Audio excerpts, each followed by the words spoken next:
Okay, so right now we are in a more React components. So ఇందులో ఏంటంటే we'll see these concepts అనమాట.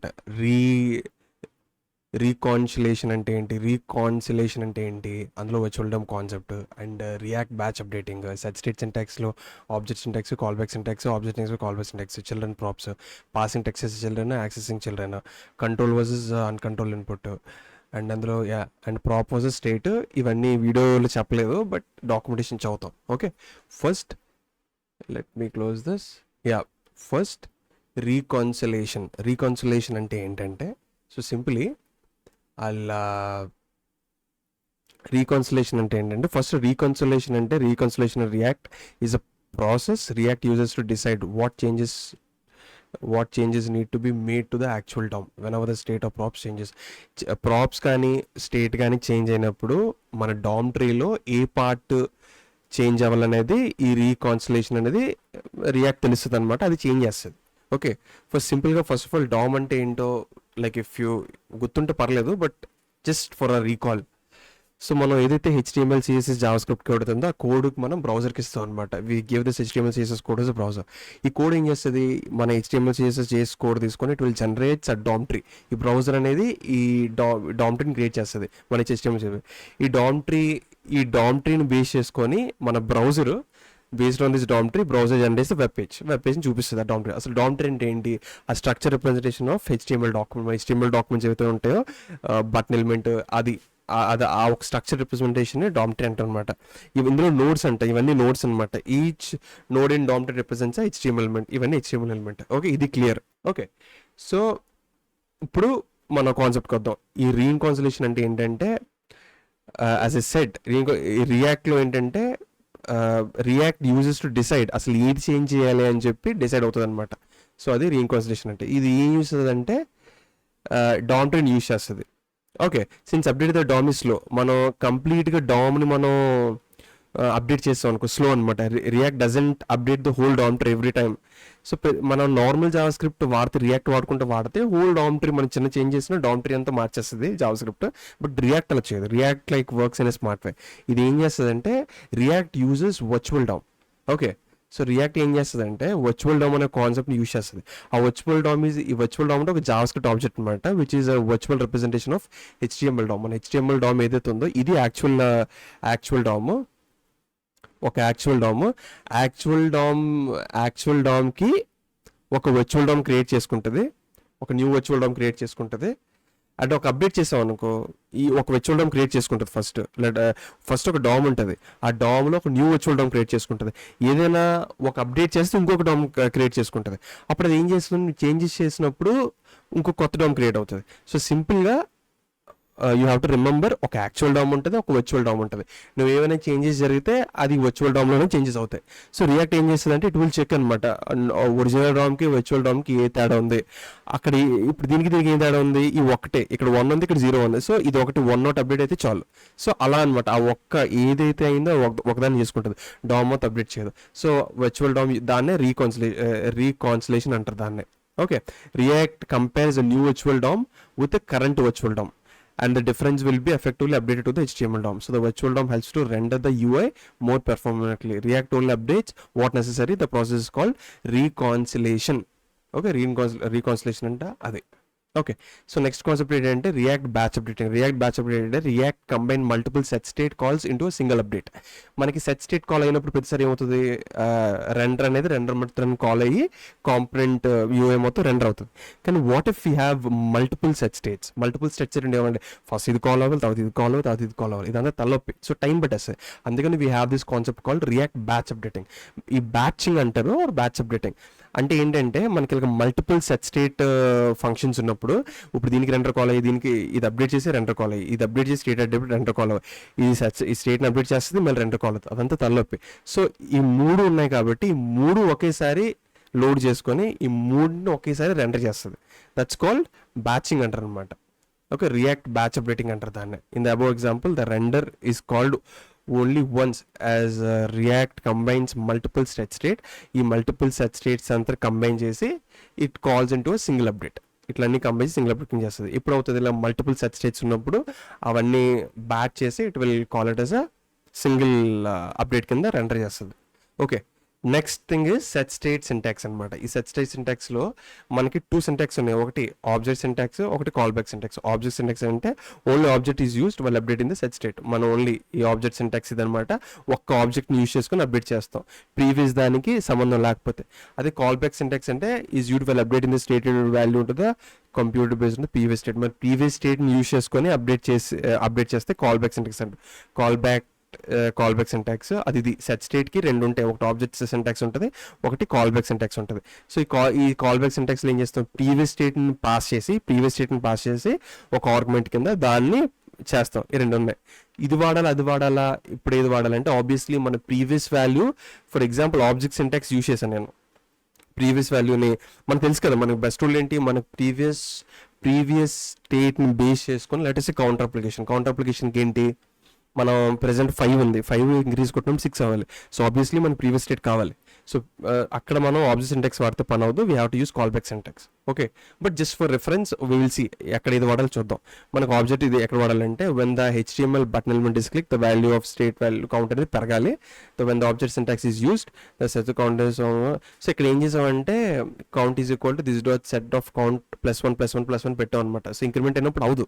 ఎందుకు అవదంటే మనకి ఇక్కడ సెట్ స్టేట్ ఫంక్షన్ అనేది ఏసింక్రనస్ ఫంక్షన్ అనమాట. So it will take some time, ఇన్స్టెంట్గా అవదు. సో అలా అవదు కాబట్టి we have to use this call back syntax మాత్రం వాడాలి. And object use for okay, so ఇదే వాడాలి, ఎందుకంటే మన ప్రీవియస్ స్టేట్ని ఒక ఆర్గ్యుమెంట్ కింద పాస్ చేసి ఆ వాల్యూస్ని కంపేర్ చేసి చేస్తుంది కాబట్టి ఇదే వాడాలి. So simply you know the things అనమాట. మనకు ప్రీవియస్ స్టేట్ వాడాలంటే ఇదే వాడాలి. Next children prop. The children prop is special prop that is automatically passes to every React component. Children prop అంటే ఇది ఒక స్పెషల్ ప్రాప్ అనమాట. ఇది ఆటోమేటిక్గా దాని చైల్డ్ ప్రాప్స్కి అంతా చిల్డ్రన్ ప్రాప్ స్పెషల్ ప్రాప్ దట్ ఆటోమేటిక్గా పాసెస్ టు ఎవ్రీ ప్రతి రియాక్ట్ కాంపోనెంట్కి ఈ చిల్డ్రన్ ప్రాప్ అనేది పాస్ అవుతుంది అనమాట. ఇది ఒక డిఫాల్ట్ ప్రాప్, ఒక special default prop. Every React కాంపోనెంట్కి చిల్డ్రన్ ప్రాప్ అనేది పాస్ అవుతుంది. ఇది ఎలా పాస్ అవుతుంది అంటే ఐదర్ JSX ఎలిమెంట్ కింద పాస్ చేయొచ్చు, టెక్స్ట్ కింద పాస్ చేయొచ్చు. JSX ఎలిమెంట్ అంటే మన కోడ్, ఫంక్షన్ కోడ్ అలాగే పంపించుకోవచ్చు, లేదా టెక్స్ట్ కింద పంపించుకోవచ్చు. ఓకే, ఇది ఎలా పంపిస్తుంది అంటే the JSX element text include between the opening and closing tags are consider children prop. ఈ చిల్డ్రన్ ప్రాప్ కింద ఎప్పుడు కన్సిడర్ అవుతుంది అంటే లెట్స్ సే మనకు ఒక కాంపోనెంట్ ఉంది, ఆ కాంపోనెంట్ని కాల్ చేసినప్పుడు మనం మధ్యలో పెట్టి పంపిస్తున్నాం, అప్పుడు it will pass as children prop అనమాట.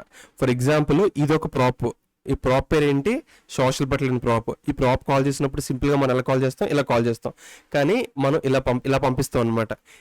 ఈ ప్రాప్ని ఇలా పెట్టుకొని ఆ మధ్యలో పంపిస్తే దీన్ని చిల్డ్రన్ ప్రాప్ అంటాం. ఓకే, ఇక్కడ టెక్స్ట్ పంపించాం, అలాగే మనం JSX కూడా పంపించుకోవచ్చు. Passing text as children.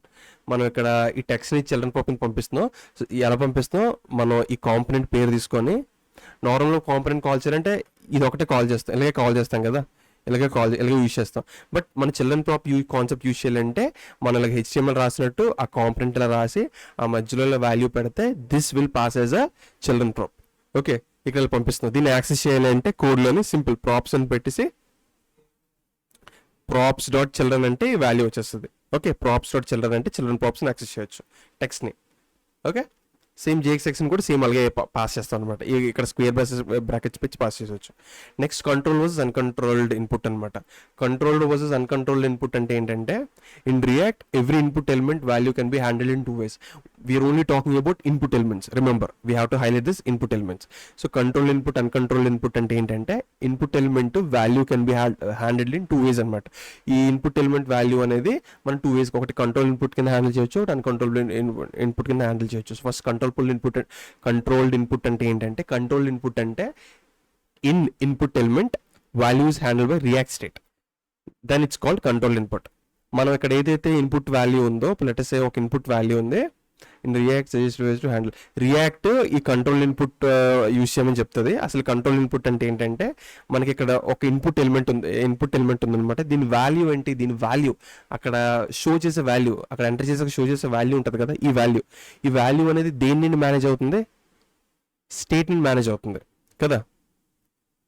Okay, ఈ ఇన్పుట్ వాల్యూ అనేది ఎక్కడి నుండి మేనేజ్ అవుతుంది, స్టేట్ నుండి మేనేజ్ అవుతుంది. ఇలా స్టేట్ నుండి మేనేజ్ అయితే దాన్ని కంట్రోల్ ఇన్పుట్ అంటారు. ఓకే, అన్కంట్రోల్డ్ ఇన్పుట్ అంటే ఏంటంటే if the input element value is handled by the browser itself, then it's called uncontrolled. Browser గానే హ్యాండిల్ చేస్తే లైక్ స్టేట్ని కాకపోతే ఇంకేం చేసినా దట్స్ అన్కంట్రోల్డ్ ఇన్పుట్ అనమాట. ఫర్ ఎగ్జాంపుల్ ఇక్కడ చూసినట్టయితే ఇక్కడ ఇన్పుట్ ఉంది, ఇన్పుట్ ఏంటి, టైప్ ఈజ్ ఈక్వల్ టెక్స్ట్, ఇది అవడం చేస్తున్నాడు, చేంజ్ మార్చట్లేదు, బ్రౌజర్ చూసుకుంటుంది. ఆన్ చేంజ్ ఇది చూసుకుంటుంది, బట్ మనకు సంబంధం లేదు, మన స్టేట్ అయితే చేయట్లేదు. సో ఇది అన్కంట్రోల్డ్ ఇన్పుట్ అనమాట. ఓకే, మనం ఎప్పుడు రియాక్ట్ రికమెండ్స్ కంట్రోల్ ఇన్పుట్ వాడమంటది. Next we have this concept props versus state. ప్రాప్స్కి స్టేట్కి తేడా ఏంటి? Props and states are plain JS object. Props state రెండు JavaScript objects. Okay, the props and state changes triggers the render method. ఈ props change అయినప్పుడు state change అయినప్పుడు ఈ render మెథడ్ని trigger చేస్తాయి ఈ రెండు. ప్రాప్స్ అంటే ఏంటంటే props pass to the component, ఇవి కాంపనెంట్కి పాస్ చేస్తాం, మన ఫంక్షనల్ ఆర్గ్యుమెంట్స్ ఎలాగైతే పాస్ చేస్తామో ఈ ప్రాప్స్కి అలాగే పాస్ అవుతాయి. ఈ స్టేట్ అనేది state is created and managed within the component లోపల ఈ స్టేట్ అనేది కాన్సెప్ట్ యూజ్ చేస్తాం. ఇది క్రియేట్ అక్కడే చేస్తాం, మేనేజ్ అక్కడే చేస్తాం, కాంపనెంట్ లోపల, similar to variable declared with function. Okay, and props are used to pass data and event handlers down to the children prop. ఈ ప్రాప్స్ యూస్ చేసి ఆ చిల్డ్రన్ కాంపనెంట్స్కి అయితే డేటా పాస్ చేయొచ్చు, ఈవెంట్ హ్యాండ్లర్స్ కింద యూస్ చేసి. అదే స్టేట్ అంటే state is used to store the components data that changes over time. State ఏంటంటే కాంపనెంట్లో ఒక డేటా పెట్టి ఆ డేటా ఓవర్ టైం మారుతూ ఉంటుంది కాంపనెంట్లో, అలాంటి డేటాని స్టేట్లో పెట్టుకుంటాం. ఓకే, ప్రాప్స్ ఆర్ ఇమ్యూటబుల్ అంటే అవి ఇమ్యూటబుల్ అవ్వవు. ఓకే, ఆ component cannot change the props. ఒక కాంపనెంట్ ప్రాప్స్ని చేంజ్ చేయలేదు. Okay, state should be immutable, state కూడా ఇమ్యూటబుల్ అవ్వాలి. Okay, state should be minimal ఏంటంటే we need the state to make the application interactive. To build this application correctly, first you need to think of minimal set of state that apply needs. Let's take an example. సింపుల్గా ఏంటంటే state వాడాలా ఇది వాడాలా అంటే కొన్ని questions ఉన్నాయి అనమాట. Okay, questions ఏంటంటే think of a piece of data like we have the original list of projects ఉన్నాయి, ద యాక్టివ్ ట్యాబ్ ఉంది, the text decoration of text, ఇవన్నీ ఉన్నాయన్నమాట. ఇక్కడ క్వశ్చన్స్ ఏం వేసుకోవాలంటే కొన్ని క్వశ్చన్స్ ఉంటాయి. క్వశ్చన్స్ ఏంటంటే is passed in the parent via prop. ఆ డేటా అనేది పేరెంట్ ప్రాప్ నుండి చైల్డ్ ప్రాప్కి వెళ్తుందా, ఇట్స్ ప్రాపర్లీ అలాగ వెళ్తుందంటే స్టేట్ అయ్యే ఛాన్స్ లేదు. Does it remain unchanged over time బట్టి మారుతుందా మారట్లేదా, టైం బట్టి మారట్లేదు అంటే over time. Does it unchange మారట్లేదు, టైం బట్టి మారట్లేదు అంటే అది స్టేట్లో పెట్టాల్సిన అవసరం లేదు. Can it be computed based on any other state of props. So ఇలా you will ask these questions అనమాట. క్వశ్చన్ చేసుకుని యూ విల్ డిసైడ్ అది స్టేట్లో పెట్టాలా ప్రాప్స్ కింద పెట్టాలా అని చెప్పి. Okay, you can read the document once. Okay, next key అనమాట. ఇది కూడా యూ కెన్ రీడ్. కీ అంటే key helps React identify which item has been change, add or remove. So keys ఎందుకు పెట్టాలంటే మనం ఎప్పుడైనా మ్యాప్ ఫంక్షన్ వాడినప్పుడు కానీ అరే ఫంక్షన్ వాడినప్పుడు కానీ ఏది రెండు అవుతుందో రియాక్ట్ తెలియదు, అందుకని ఒక యూనిక్ నెంబర్ అనేది క్రియేట్ చేయాలన్నమాట. పెడితే రియాక్ట్ తెలుస్తుంది మనం ఏ ఎలిమెంట్ వర్క్ చేస్తున్నామని. You can read the documentation. Okay, ఇవన్నీ చదువుకోవచ్చు. That's it. Thank you.